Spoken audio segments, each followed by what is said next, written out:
ಚಂದ್ರಶೇಖರ್ ಸೇರಿದಂತೆ ಕೆಲವರಿಗೆ ಕಾಂಗ್ರೆಸ್ ಪಕ್ಷಕ್ಕೆ ಬರಲಿಕ್ಕೆ ಆಫರ್ ಕೊಟ್ಟಿದ್ದಾರೆ ಅನ್ನೋ ಮಾತುಗಳು ಹೇಳಿದ್ದಾರೆ. ಯಾವಾಗ ಬರ್ತಾರೆ ನೋಡಿ, ಈಗ ಇಡೀ ದೇಶದಲ್ಲೇ ಈ ರಾಜಕಾರಣ ಗೊತ್ತು ನಿಮಗೆ.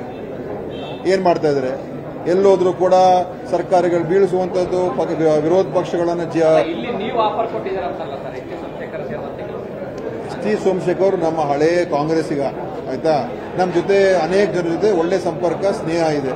ಅವರು ಬಿಜೆಪಿಯಲ್ಲಿ ಮಂತ್ರಿ ಆಗಿದ್ದವರು ಕೂಡ ನಮ್ಮ ಜೊತೆ ಎಲ್ಲ ಚೆನ್ನಾಗಿದ್ರು.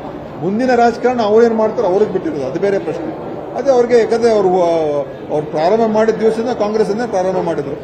ಒಬ್ಬ ಒಳ್ಳೆ ಕಾರ್ಯಕರ್ತ, ನಾಯಕರಾಗಿದ್ರು. ಬೇರೆ ಬೇರೆ ಕಾರಣಗಳಿಂದ ಅವತ್ತು ಅವರು ಆ ಸಂದರ್ಭದಲ್ಲಿ ಬಿಟ್ಟು ಹೋದ್ರು.